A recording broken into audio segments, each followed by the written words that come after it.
everybody, welcome. It's this special edition of what is nap time? I don't know. Nap time? Nap time? It's whatever. It's whatever. You're just streaming to get your watch hours up. Watch hour stream. Hey, listen, you know what? I'm just spending a Saturday afternoon with good friends. Am I your friend now? I thought you hated me. Well, you just talk about them. You're talking about them. You're talking about them. Everybody, yeah. And so listen, am I okay? Listen, I have this little piece of equipment I'm breaking in. Are you breaking in new equipment or old? If it's old equipment, what do you mean? What do you mean by breaking in? Is it like musical equipment or? No, it's not musical equipment. It is a piece of PC equipment that, because as everyone knows, I've been having trouble with my mouse dropping out and lagging.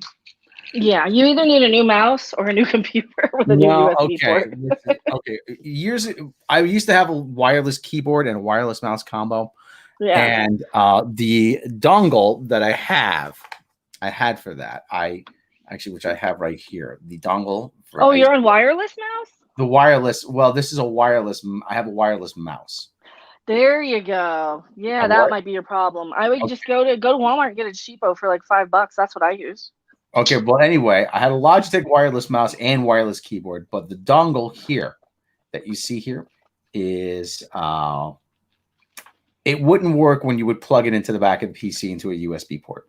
So it would have one of those little extenders that you would take it and put it and place it away from the back of the PC. So when I was out at Best Buy today, I said, screw it. I'm here anyway. Let me see if they got one. They didn't. And they give them away with everything. So I managed to find, where'd she go? Where the hell did she go? She's bored by my story already. So I managed to find an old one I have. Anyway, so I managed to find the old one that I had that I used with that piece, and I got it and I plugged it in. So we're gonna see how that works out. So it's why did you get a new Why didn't you just get a new mouse? Because I why are you using an old mouse that you know doesn't work? The mouse works. Oh God, get a new mouse, Rob. Oh, for Christ's sake. No, really. He's using a potato that, I updated 2 computers since I've known this guy.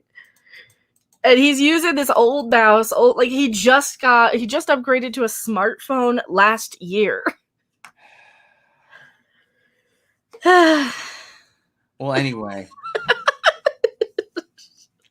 See what I have to put up with? I mean, my computer. Okay, I got a new webcam, Rob. I got a new webcam.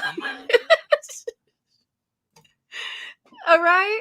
I'm not even centered. I got a new webcam. No, mine's not even set up right. I got a new webcam.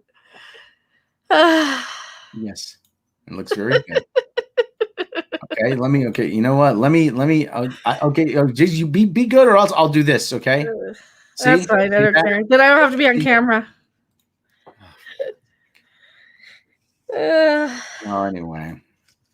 I didn't know they were live. Well, no, that's no. I got home and I'm like, I got an hour before I got to do other stuff. Let's go live and get your watch hours. Sorry. Watch us later. Watch us after the fact. Yeah. He's not monetized. They are, so.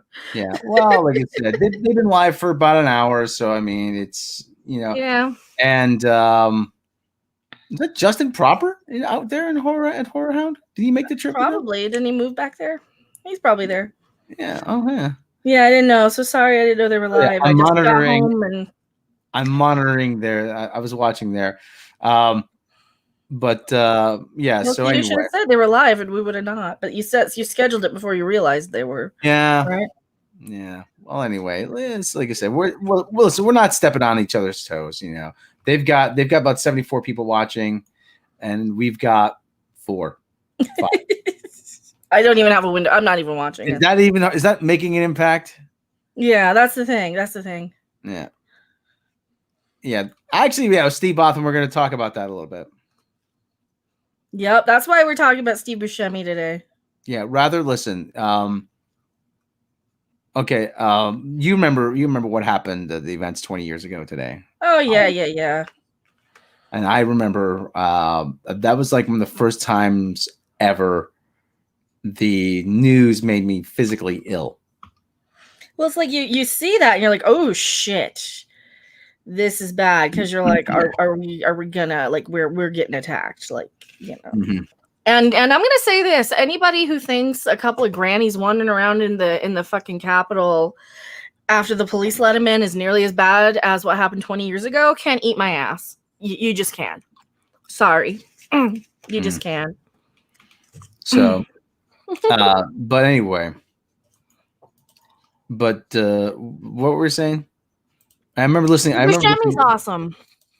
Yeah, I remember listening to Howard Stern that morning. Actually, Should I say I was married? Actually, yeah, we're going to talk about that, Kenny Long. We're going to talk about. Yeah. It. We're going to talk about that.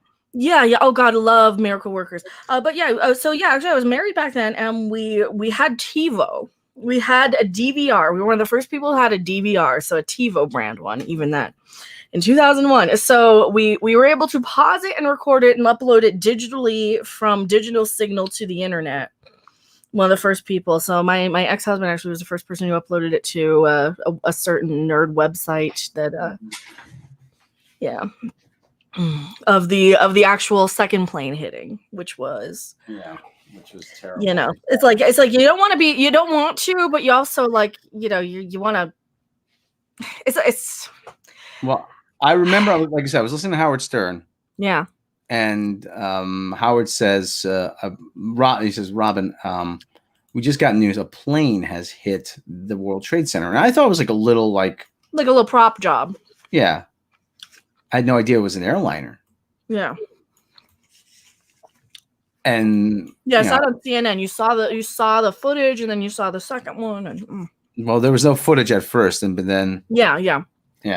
But then then you saw the second one. Two brothers from France actually were making a documentary, and they had caught the first plane that hit. Yeah, they had the first. Yeah. And then the second, you saw it in the background on CNN. Mm-hmm. There were 1,000 different angles. Yeah, we're obviously not gonna show any of that. Oh no, we don't need to. No, what we do want to focus on is some of the cool people who stepped up, and like Steve Buscemi. So, as being entertainment oriented. Mm-hmm. Steve Buscemi, yeah. And Chrissy Hamilton was saying, "What's my favorite Steve Buscemi movie?" Actually, I love him in Miracle Workers. He's so good at Miracle Workers, isn't he? Oh, especially season 2. He's great too. In season 1, he played God. And God was like a slacker screw up, which is weird. I mean, it's weird. It makes sense. It looks like, you made, what is this long necked animal? It's a giraffe. It's like a dog with a long neck. Why? Because it looks cool. I don't know. Yeah. And the whole cast is great, actually. Oh God, yeah. Daniel Radcliffe's in it. Yeah, Geraldine Viswanathan. Is that the main girl? That's the main girl. Yeah. Oh, she's adorable. She reminds me of. Oh my God, she is so cute. Right? Like, her personality reminds me of Gabrielle on Xena. Just that kind of spunky, smart, clever, these sort of characters. She's not a Mary Sue, because she's still kind of like, this is how you do. It's almost like she's the star of this, right? No, actually, we kind of do want to talk about Miracle Workers, because I know that's why we wanted to talk about Steve Buscemi. It's Steve Buscemi. It's Steve Buscemi Day, but and there she is opposite Daniel Radcliffe. Daniel Radcliffe is fantastic in this, and Steve Buscemi plays her father in season 2. Yeah, and it's kind of like an alternate history sort of thing. Season 1, he's God, and these two are kind of angels who have to work miracles, basically. Mm-hmm. Yeah. And actually, Gregory DeGraff, Hell of Another. It's keep doing what you're doing. Thank you, Gregory. So season 2, he plays. Do you want to pull up a picture of him? He's her father, but he played their line of work in this little medieval village, and they're shit shovelers. He's a shit shoveler. We're past the 30-second cutoff, so it's 15 seconds. We're 10 minutes in, yeah. So we can. Are we? Yeah. We're past the 10-minute thing. Mm-hmm. And so they're shit. Yeah, exactly. They shovel the shit, and that's her name. That's their name, Alexandra Shit Shoveler. Well, because you also have like Mary Baker and Johnny Cobbler, and And there he is. And the one of the things is it's not ye old language. Yeah, it's like it's modern day. It's all modern day. It reminds me so much of Xena. Like I make so many Xena comparisons. Yeah, got it, but it's so good. And like she is so adorable. Mm-hmm. Yeah. She's like, why do we have to bend down to shovel the shit? Because that's the way you've always done it. We always done it. How about if I give us a way to where we don't have to bend down and attach it with a long handle? And she's basically there trying to teach her old dad, new things. Oh, the most recent one we watched, basically they're in the pub with, all the crazy, like they're basically supposed to be all of the kind of, they're supposed to be kind of the old bigots hanging around the club. We don't like any druids around here. So then he makes friends with a woman, doesn't realize she's a druid, played by Carrie Kenny from Reno 911. Mm-hmm. I love her. So she goes and she plays this druid. She's like, no, you guys are all a bunch of racists or whatever. And the evening news is some old hag just like screaming at them. Is that the same woman from Princess Bride? She sounds so similar. Sure. Remember the old lady who comes out and heckles Buttercup? That's this woman. That's basically this woman. She's like, she's like, and in the news today, the druids are coming over the border. Like, oh God. Gotta finish watching. This is more Star Trek than Star Trek. They teach you moral lessons. They teach you life lessons. They teach you actual compassion and kindness, not just empathy like a buzzword. Oh yeah. How long before I get to yeah. See, I'm monitoring Jeff's thing. He's eating cookies. I'm like, damn, those look like good cookies. But anyway, we got 12 people watching. Hey, look at that for Steve Buscemi Appreciation Day. Oh yeah. Yeah, because we figured, listen, you're going to be up to your neck with 9/11 stuff. Well, let's do Steve Buscemi Appreciation Day. Well, and it's related because if you want to knock it out real quick, I mean, you want me to pull up an article? Let me send you one. I think I got one from the Independent. You got an article from the Independent. This is just one of those things you always see every September. You see it around the internet, and it's like, yeah, why not? Yeah. So, Steve Buscemi opens up about PTSD, post-traumatic Star Trek Discovery. PTSD. Oh yeah, there's the Daniel Radcliffe. He's dancing. The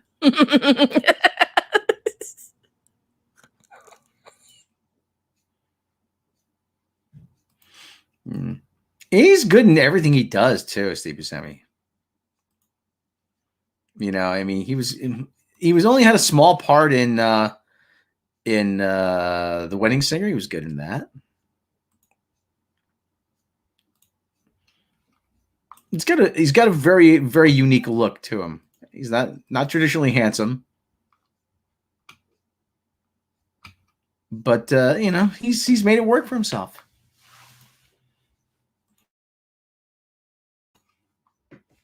So Steve Buscemi opens up about PTSD after volunteering on 9/11. There are times when I'm right back there. I was so depressed. I was anxious. Couldn't make a simple decision, the actor recalled.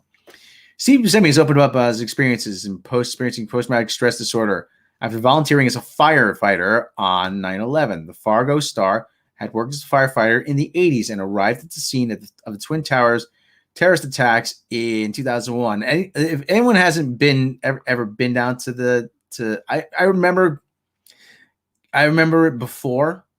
I remember at the New York Rangers Stanley Cup parade. I wish I could find those photos.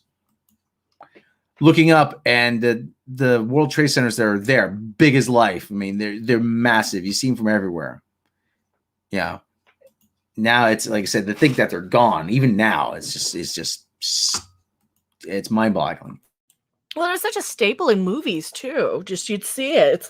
It's like mountains disappearing. Yeah, trading places. I mean, video games, movies in the background, like Spider-Man. Didn't they have to remove? They were removing all imagery from it. Mm-hmm. The trailer. I mean, there was that famous trailer where the helicopter caught between the webbing. Mm-hmm. The Twin Towers. Channel 11, WPIX, and Channel 2. A couple channels went off the air because their transmitter was located on top of one of them that day. The Fargo star worked as a firefighter in the 80s and arrived at the scene of the Twin Tower terrorist attacks, 2001, helping aid recovery and rescue efforts for 5 days. Speaking on Mark Maron's WTF podcast ahead of the 20th anniversary 9/11, Buscemi recalled his experience at the scene. I just didn't have any information, he said. I kept recalling the firehouse the day before, and of course, there was no answer. Because I knew that they would be there. And eventually I learned that 5 of them were missing. One of them was a good friend of mine I used to work with. I was driven to the site that day, walked around for hours, and then found my company, found Engine 55 working there. I asked if I could join them. I could tell they were a little suspicious at first, but I worked with them that day. Buscemi then continued to volunteer for several more days. The actor told Maron that he was grateful to be able to help, adding, I was privileged to have enough access to the site and be in the thick of it and just experience the humanity of what was going on there. When the podcast host asked if Buscemi had experienced any long-term health issues or PTSD, Buscemi replied, I haven't had any health issues. I get myself checked out, but definitely post-traumatic stress, absolutely. I was only there for like 5 days. When I stopped going and tried to just live my life again, it was really, really hard. I was depressed. I was anxious. I couldn't make a simple decision. All those things. It's still with me.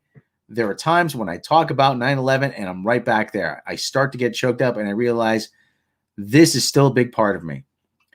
Buscemi said the anniversary of the attacks could serve as a trigger for a lot of people who survived 9/11 and mentioned that he's been working around a decade with Friends of Firefighters, an organization providing free mental health services and counseling to those in the industry. Man, that's yeah. He's even better than we thought, because I just knew he volunteered. I didn't know he was still actively trying to help. Yeah. So, for everybody who's going around saying F you to the cops and the fire people last year, yeah, those people really, really need to get their priorities straightened, because this is what cops and firefighters do. Also, and they were going after firefighters too last year. So, yeah, I mean, and it was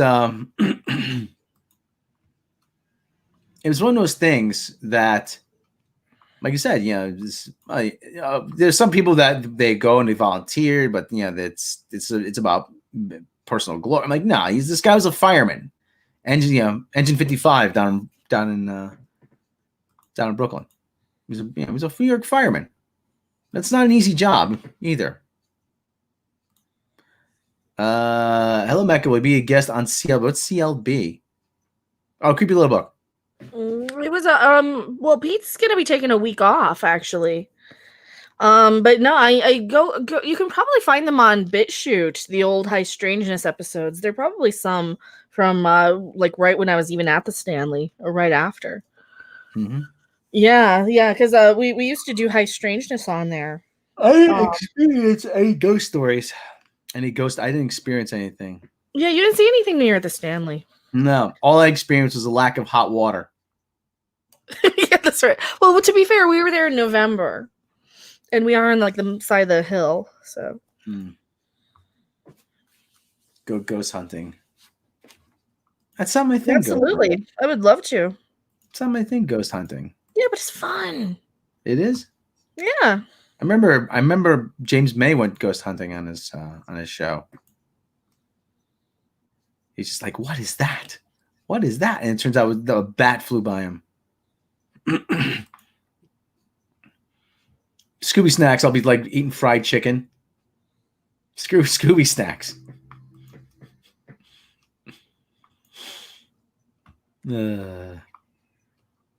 Jeff, yeah, like I said, it's one of those things that I'm not sure if there is, the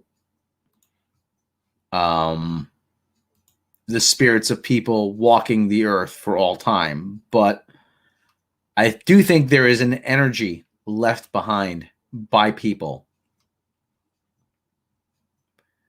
that is almost like a recording. All lives matter except ISIS. F those guys.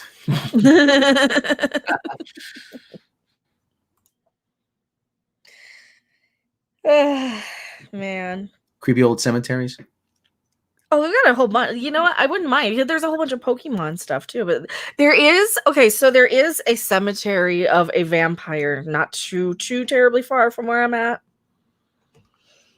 The Boulder Vampire. Look up that story, Rob.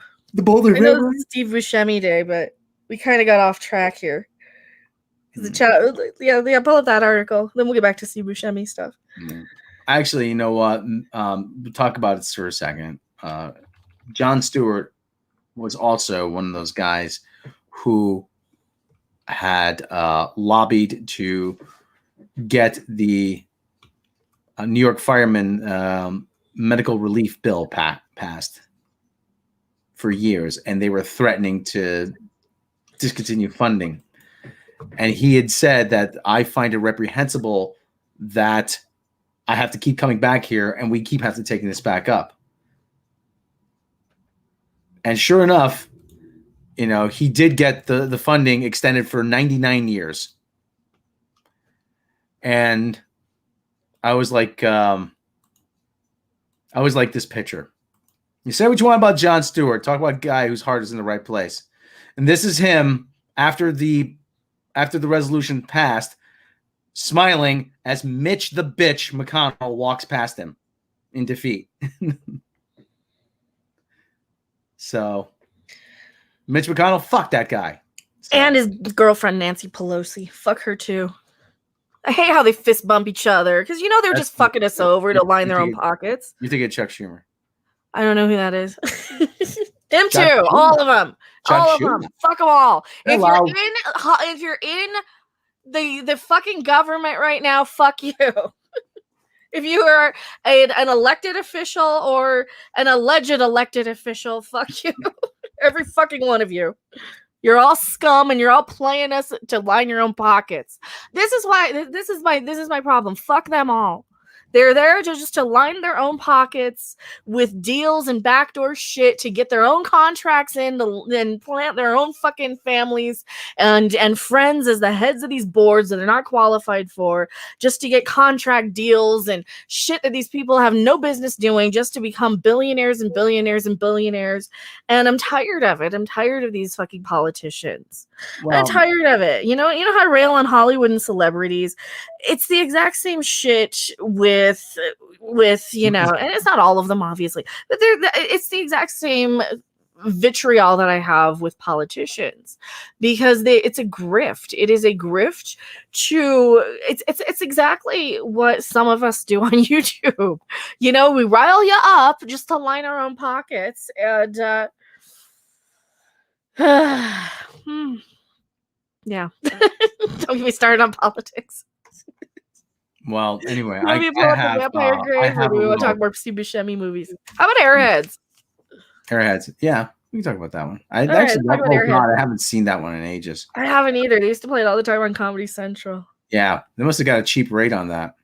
Probably. Well, it didn't do too well in theaters, though. It was kind of one of those little throwaway, like that was kind of in the 90s when a lot of these comedies were sort of dying down, and they were sort of sort of, it was kind of an 80s comedy with like a 90s spin that could have really only been made in that little early 90s little sort of when hair metal and heavy metal was still kind of the Bill and Ted rock, I guess, would be the subgenre. I guess would be the best way to put it. Like that sort of era. They could have really only done it around then. Well, okay. Well, anyway, there's some news I have actually about. I am closing in on 2,000 subscribers. Oh, sweet! I have 1,980 something. Where would I see that? YouTube Studio. Yeah, go to your dashboard or go to your creator studio. Hold on. Yeah, you're getting pretty close. You're gaining where I'm losing, so. Well, a lot of people are losing subscribers. Am I feeding back? Am I getting a delay? No, you're fine. Okay. 1,982. Nice. Well, we still need to get your watch hours up though, so. Yeah. So we're closing in. Watch hours, and then we can start milking you guys for super chats. I'm just kidding. Mm-hmm. But I do think that you do. Like, it's not. Well, and let me put my headphones on. So we would never expect that. This is just a joke. Like, this is a joke that we say about some of these. Well, listen. I always say if you're doing certain things, just be upfront about it. Right. Okay. Let me plug my headphones in just so it's not feeding back. All right. All right. I guess I always say about how, oh yeah, I'm for that totally. Shut up. Just here in Netherlands we have 6 to 8 weeks vacation. Really? Oh man. Nice. I was saying about how I heard about you in Germany. Everybody gets mandatory 4 weeks vacation. No matter what they do, you get 4 weeks vacation. What if you're a YouTuber and it'll kill your algorithm if you don't?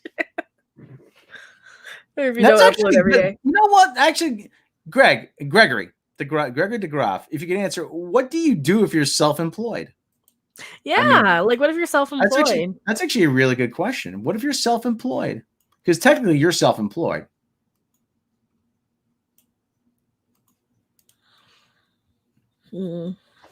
So, I mean, oh God, somebody's responding to me about.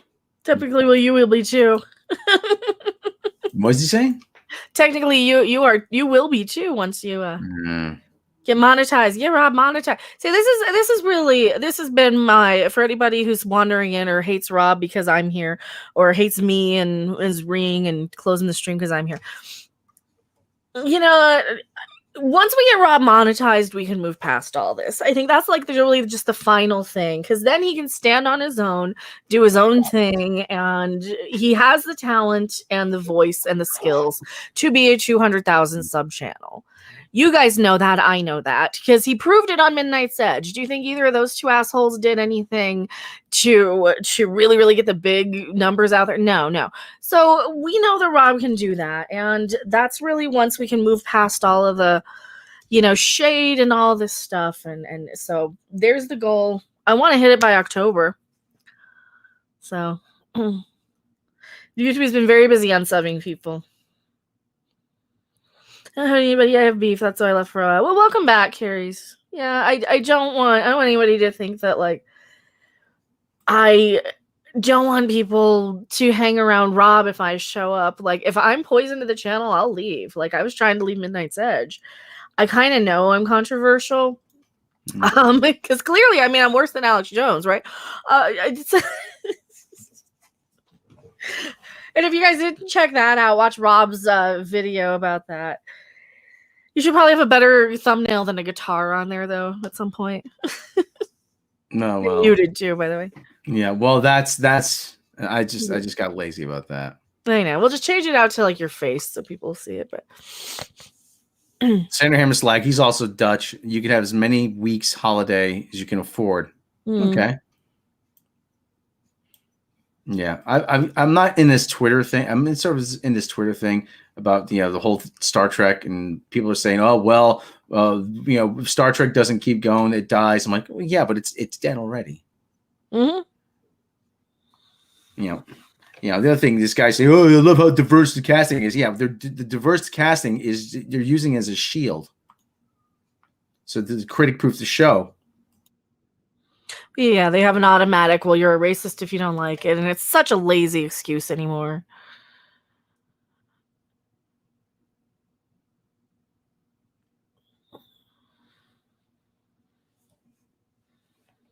So anyway. Oh Lord. So no, I don't usually do the middle finger in photos because that's kind of cliche. I keep saying, why keep kicking the corpse of Trek? Right now, Star Trek is like it's like a zombie in the Walking Dead. It's not even a zombie in The Walking. Well, yeah, I mean, I guess it kind of is. It's kind of, how in The Walking Dead, if anybody saw it, how the governor kept his daughter there, even though he kept his daughters, even though she's like animated, but she's like a bitey fucking zombie, right? She's all rotted up, her face is rotted off. Yeah, instead of like that, they should have just let her go at that point. But even worse, it's like keeping your cat alive when you've got to fucking have it on all kinds of machinery. It's like, why torture the poor thing any longer? Yeah. But anyway, Steve Buscemi. Mm-hmm. Steve Buscemi, like I said, we're just celebrating the awesomeness of Steve Buscemi. Yeah, and I don't understand. What am I seeing here? And, and a lot of people use the whole the thing with the eyeballs, the meme as a meme. I'm like, come on, you're really gonna boil the guy's career down to that? Well, let's talk about something. Like, you never saw him in Reservoir Dogs, which is probably like the only really, really good Tarantino movie. And I don't even know if it's really, really good, but it's just an interesting sit. It's like watching a play. No.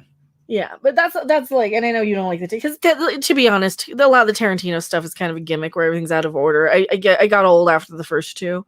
I'm looking at his filmography. Wow, he's a really extensive filmography. Yeah, look at his filmography. Yeah, 85, The Way It Is, Tommy, Sleepwalk, Parting Glances, No Picnic, Film House Fever, Arena Brains, Kiss Daddy Goodnight, Heart, Call Me, Vibes. I haven't seen half of these. Twins, that's a good movie. Slaves of New York, Mystery Train, New York Stories, Bloodhounds of Broadway, Tales from the Dark Side, the movie, King of New York, Miller's Crossing, Force of Circumstance, Zandali, Barton Fink.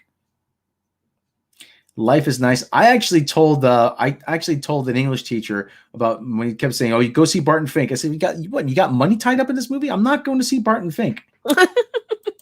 He got pissed when I said that. Billy Bathgate, In the Soup, Reservoir Dogs, Crisscross. What happens? See, that's what I tell people when they're like, "Oh, you were wrong about reading a Screen Rant article about Shang-Chi." I'm like, "Why? You got money in fucking Disney? What's it to you? I have no dog in the fight." Well, anyway, in Search, Ed and His Dead Mother, Rising Sun. Well, you don't have to read his entire. You don't have to read his entire discography. I'm trying to see stuff I've actually seen. We'll put it on screen at least, so we're not just there waiting for you to rattle off. I have the Wikipedia up, so that's see. There you go. Let's see it. Let's see it. Screen share it. I just show don't tell. Hope it's not porn. So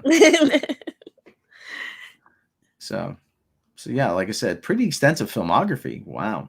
And actually he's been a director. Most recently mostly TV. Oh, he actually directed the First Date episode of Miracle Workers. Yeah. Well, he also produces. Mm-hmm. He's a producer on that. So that's one of the things that I like about that show is like that's a show that teaches here's how you can do morality and things to people, because we got stupid recently. Everybody got dumb and real and thinks that they have to go around telling everybody else what to do, say, how to act, what to think, what, like everybody thinks they have to correct everybody and be morally superior and wokier than now. Well, this is a show that kind of teaches, it sort of encourages, and you're rooting for people to be better and to do the right thing, because it showcases when somebody's an asshole, how it hurts somebody else's feelings. And instead of yelling at somebody to be empathetic, it shows and it gives you a reason to root for these characters to do the right thing. And that is where Star Trek fails miserably lately. Star Trek is just about a bunch of miserable assholes fighting with each other. Did anybody ever used to read Dilbert or watch the cartoon Dilbert? I've seen a little of them, but or even better, the Drew Carey Show. Yeah, it's a workplace where everybody hates each other. They're at each other's throats. Everybody is mean and vindictive and vicious. That's what Star Trek Discovery is. Mm-hmm. And you have one know-it-all who gets away with everything. Yeah. Okay. Unlike Miracle Workers, where everybody's essentially good and just wants to do the right thing.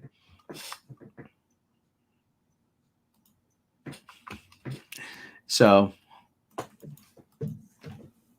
oh man, there's a freaking hair on my keyboard. We're getting stupid we're getting stupid as a society to try and protect people's feelings. We're getting stupid in a society to try and prove we're compassionate. We're getting stupid. We're turning into exactly the very thing that always destroys societies throughout history. We're doing the witch hunts. We're doing the crusades. We're doing the moral quests. We're trying to prove we're all more virtuous. And we don't have stories to showcase and to kind of hold a mirror up to ourselves anymore. And I think Miracle Workers is doing such a good job of that. That, it teaches all the stuff that, I think people, modern day people, kind of need a refresher on. All of these 20-year-olds who think that Star Trek is so, morally and more more virtuous, morally superior, more, all of those things, really need to kind of step back and kind of learn some life lessons before they decide. And that's what this show kind of teaches a little bit, which I really, really love. He does kind of look like Bowie. Yeah, people don't have to read anymore. They don't read. Well, and sometimes reading isn't the best way to absorb information. Sometimes listening is the best way. Sometimes doing is the best way. It depends on the person. Well, people just want memes. They want memes. That's their reason. Oh, I did my research. What, a meme that was shared on Twitter? Well, they don't have to improve when they can just clap back and be right. They can say, well, here's one instance of an example of Star Trek doing this, therefore we can always do whatever the fuck we want now. We can have it as violent as possible and brutal because one episode of this season of TNG had a guy's head explode. So we can do it too. And they don't understand why that was a mistake or a misstep. They don't understand that it might be a little too violent for, and they think that, like, nowadays they think, especially with Star Trek, because they're paying a premium for it, it has to have swearing. Like, this has swearing in it. And I don't mind it because it's in a modern day setting in this completely fictionalized version of Earth and reality, right? It's different. I can disassociate myself with this because I have to pretend that, okay, well, in this universe, heaven exists and it's a office place with an HR department, and they have like a cloud division and they have like an ocean division and they have trees. Yeah, and all they do is just make trees all day, and that's their whole entire job, is to be the forces of nature and be, that's cute. That's great. There's nothing wrong with that. Yeah. I But just. Yeah. I don't have a problem suspending my disbelief for something like that when you're telling me a story that is compelling, has characters that I can gravitate towards. You're not telling me that the thing I came expecting was wrong. That's another thing with all these fucking reboots and remakes. This is not a reboot or a remake. This is a limited run series. Yeah. And It's wholly original. It has no ties to anything else. Mm-hmm. It's not telling me that the thing, it's not like saying, oh, now you liked season 1 of Miracle Workers, well, you're an idiot for liking that and you're a racist. That's not what it's doing. I just saw on Twitter, Beck has won 8. Sorry, let me finish my point real quick. I just got something in my head and I'm gonna forget it. If I'm such a racist or a bigot, why did I like Star Trek in the first place? If Star Trek was always progressive. Good question. Yeah, so if Star Trek was always progressive, and I always liked it since I was 7 years old, how am I a racist or a bigot? Maybe it's that you guys are coming in deciding that you just have to change it because you're not smart enough to get it, or you don't like it, and that's kind of going off on a Star Trek tangent. Yeah. Well, I was about to say, I just saw on trending that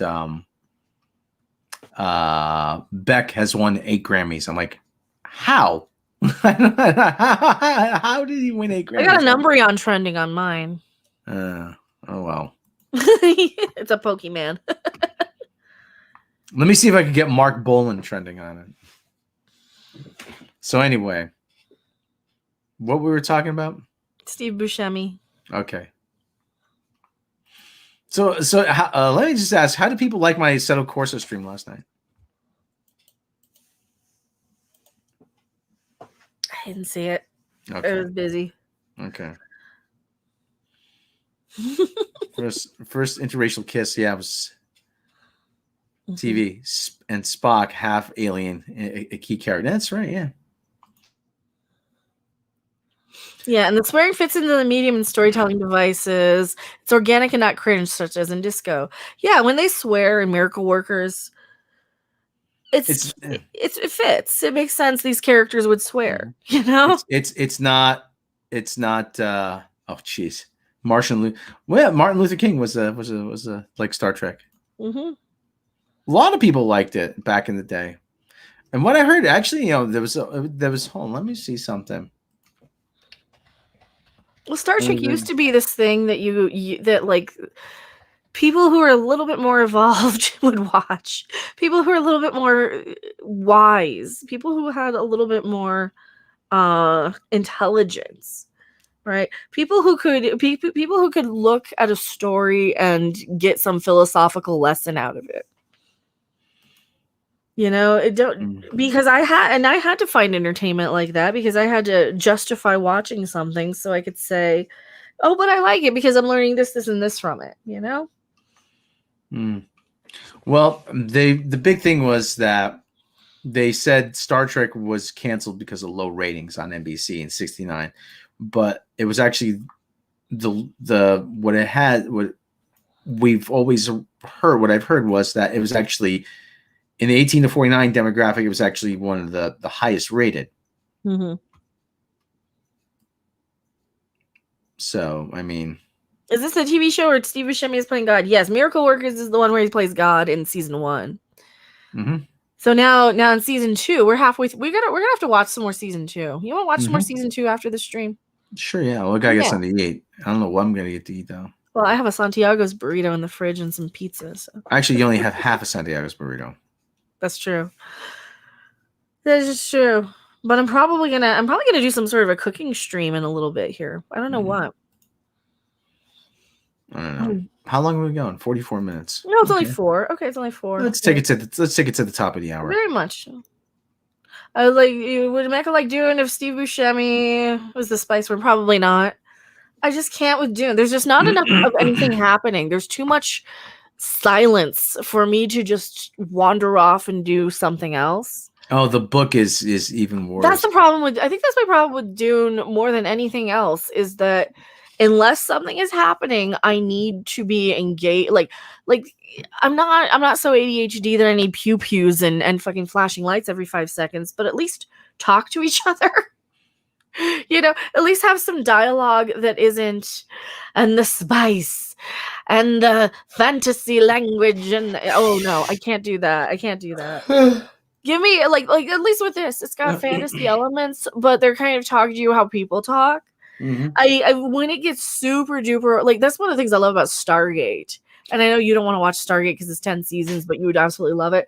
Is But that, you get these grandiose, I am the Goa'uld and you will bow before me. And then O'Neill comes in, he's like, yeah, stuff it.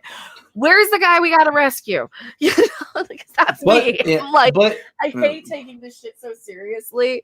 I hate taking anything seriously. Life is too short to be serious and stuffy about stuff. But it's the thing is though, it's written in modern language, but it's not written stupidly. It's written it's not stupidly. It's intelligently written. And it's one show that actually does check a lot of diversity boxes. But who cares? I mean, who cares you've got an Indian girl with a white father? Who cares you've got a black nun? I mean, this is a fictional fake land of, like... Well, the characters are interesting enough that you don't ask those questions. Yeah, you don't care because we know it's a fake universe. We know it's fake Earth. It's like Xena, It's exactly like Xena in that way, where you've got, of course, Xena couldn't just go out and swear, but back in the day, you had the good innuendos, and you'd overhear, Lucy Lawless giving a performance and another character about having relations with a cucumber or something, right? You would overhear shit in the background that's like, would just be like, all right, this is a fun place. It's a fun place to visit. Even if it's a shithole medieval times, you still kind of like, all right, I wouldn't be so afraid and so much in a foreign land. It's like, I guess it's just fun. Sting's in Dune. I always hated Sting. I always hated Sting. I used to call him Stink. I hate his music so much. It's just everything I hate about that easy listening music. Some of what's called a new age wallpaper. No, that was you too. They called you new age wallpaper. So Sting is that song you'll hear in the doctor's office that you don't want to hear while you're waiting to nervously find out the results, see if if or it's mall music. It's stuff you hear shopping. Oh Lord. Not enough to make Dune better. He makes it worse. He's so creepy and weird. See, that's the thing with Dune, is like, it's not campy and cringe in a fun way. It's like campy and weird. And it kind of makes me want to take a shower. It's like greasy with Dune. It's like, ew, get this stink of Dune off of me. That's one of my problems with Dune. Is like, it's just not fun. It's not a light sit. It's not even something where it'd be on in the background and be like, ooh, what's this? Dune? Ooh, let's see that. No, it's with like, my first introduction into Miracle Workers is Daniel Radcliffe singing, she'll be coming around the mountain. Like, oh, this is different. What is this? I can't deal with anything that's just so samey and boring. Samey and boring, yeah, definitely. It's definitely not samey and boring. Yeah, and it's different. It's unique. I like interesting and unique, and I like that. We do get good entertainment. We do get different sort of things. We do get the type of entertainment that you might not get anywhere else, but you have to find it. You have to look for it. And when we keep having to kind of dust off and recycle and I guess drag out and desecrate the corpses of these franchises instead of just making new stuff, it's just disgusting. It's just we've dumbed ourselves down as a society. Well, Gregory, yeah, Dune is not supposed to be Disney fun, but it still should be. I hate Disney too. I'm the type of person, I'm like, I want to watch a Mystery Science Theater sort of campy romp. If I'm watching a bad movie, it's gonna have some guy singing about idiot control and feeling the wind in his eyes. I was about to say it still should be interesting and engaging. And unfortunately, I don't find it interesting or Yeah, engaging. they hate Disney too. So if it were Disney fun, I probably would say it's too generic and boring and nothing interesting either. See, I think the new Dune movie is going to be like a Disney remake of it, isn't it?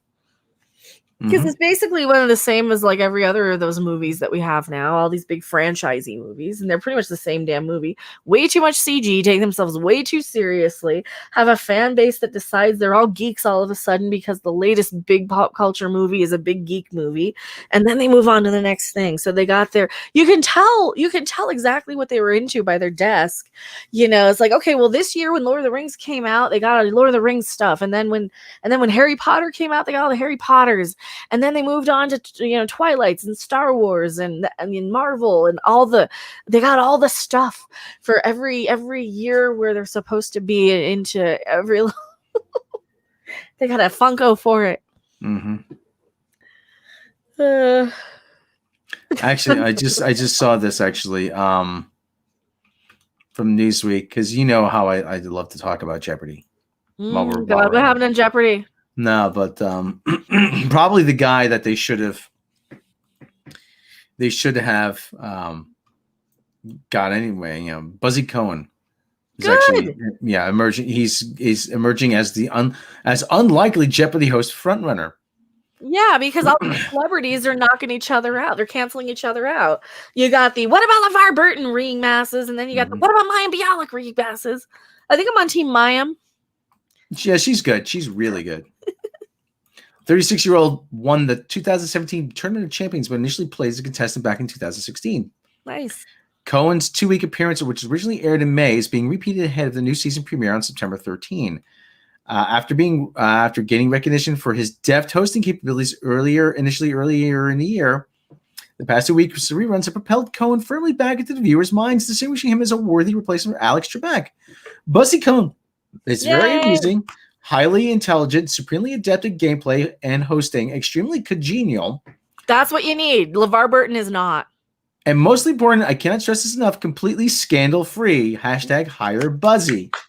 I've been saying for a few weeks now, you know what? Buzzy Cohen was You should make a video on that, and we'll put our hat in the ring for Buzzy Cohen. I will, but then I have to write it, and then I have to record it, and then edit it. So, okay, it's good. I know. Just put that as put a little post-it note of this is a video I'm going to do. And this is Buzzy Cohen.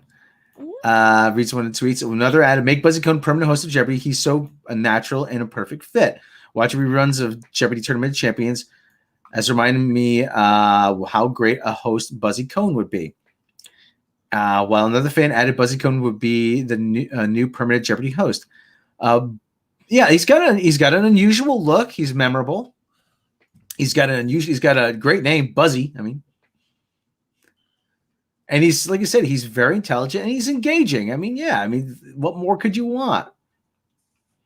On stepping into Trebek's shoes, Cohen said, "I don't have words for this. I stood on stage 4 years ago and I told Alex with all love and admiration that I would love to host this show that I love so much, and I can't believe that I got that shot." In an interview with The View in May, Cohen opened up about putting his mind to the task as well as overcoming his struggles with depression. Being on Jeopardy showed that when I really put my mind to it, I had something to offer that no one could take away. I think when you're struggling with depression, it can be so easy to discount the things that you contribute to, whether it's your family or your work or your community, and either give credit to someone else or say that's really not that special. I was very lucky in that I had this amazing accomplishment on Jeopardy that I could always point to and say, no, you know what? You did that. No one can take that away from you. And like I said, there he is. He's got an unusual look. Like I said, he's with the hair and the glasses. I imagine they'll give him a new set of frames. Get a video of him. Let me see him in action. Let me see. Hold on. Buzzy Cohen, Jeopardy. Let me see if I can find one.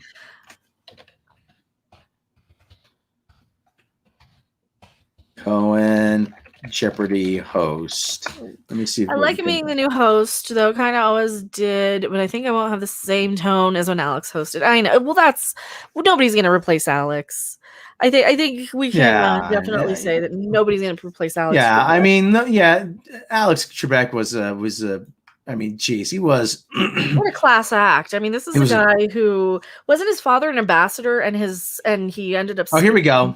How many languages is Alex Trebek fluent in? Probably 15 Oh God, languages or something. I don't know, but No, he spoke 15 languages. Is only fluent in English and French, right?